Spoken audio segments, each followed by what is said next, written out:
Hello all, मी doctor Netra.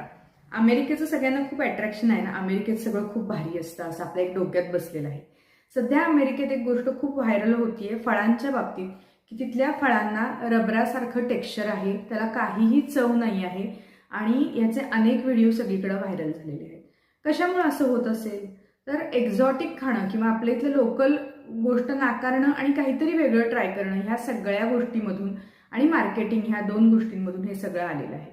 पहिली गोष्ट तर लांब लांबून हजारो किलोमीटरहून काही फळं मागवली जातात. म्हणजे हे असं ट्रान्सपोर्ट करत असताना तुम्हाला पिकलेली फळं घेता येत नाहीत, कारण ती खराब होतात. खूप कच्ची फळं काढली जातात. दुसरी गोष्ट, ही कच्ची फळं नंतर पिकवण्यासाठी अनेक केमिकल वापरले जातात.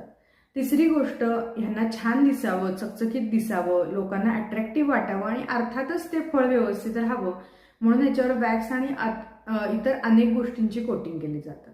आणि तिसरी गोष्ट, जेव्हा अनेक हजारो किलोमीटर ही फळं ट्रान्सपोर्ट होत असतात तेव्हा प्रत्येक वेळी ट्रान्सपोर्टमध्ये ideal condition, ideal temperature, ideal handling होतच नाही. त्यामुळे या सगळ्या गोष्टींमुळं फळांचं जे नॅचरल टेस्ट आहे, नॅचरल क्रंचीनेस आहे किंवा नॅचरल स्मूथनेस आहे, हा सगळा बिघडतो आणि त्याला एक ॲबनॉर्मल रबर लाईक टेक्स्चर येतं. मग ह्याच्यावर उपाय काय? सगळ्यात सोपं आहे, लोकल फळं निवडा. तुमच्या 100 किलोमीटरच्या एरियामध्ये जी फळं उगवतात ती फळं अगदी बिनधास्त घेऊ शकता तुम्ही, कारण ती जवळजवळ पिकल्यावर काढली जातात, कारण ट्रान्सपोर्टेशनमध्ये जास्त टाइम जात नाही. कोल्ड स्टोरेजमध्ये किंवा अशा ठिकाणी ती साठवलेली गेलेली नसतात.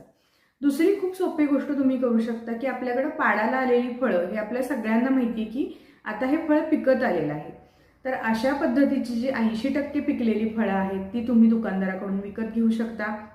मग त्याच्यामध्ये पपई आली, चिक्कू आले, केळी आली, आंबे आले, अशी अनेक फळं आहेत की जी तुम्ही 80% पिकलेली आहेत, अजून जराशी हिरवट आहेत, अशा स्टेजला तुम्ही घरी आणा, घरी तुम्ही पिकवा. मग त्याच्यामध्ये काही आर्टिफिशियल यूज केलेला आहे का किंवा स्टोअर केलेला आहे का, ह्या कुठल्याच शंका राहत नाहीत. आपल्याला फळं खायची आहेत विटॅमिन्स, मिनरल्स आणि छान फायबर मिळवण्यासाठी, ना की हे टॉक्सिन्स आपल्या शरीरामध्ये घालण्यासाठी. त्यामुळे एवढा थोडासा अवेअरनेस बाळगा. बाकीचं हातचं सोडून पळत्याच्या मागं लागू नका. लोकल चूज करा, मस्त राहा, छान खावा, काळजी घ्या. तोपर्यंत बाय.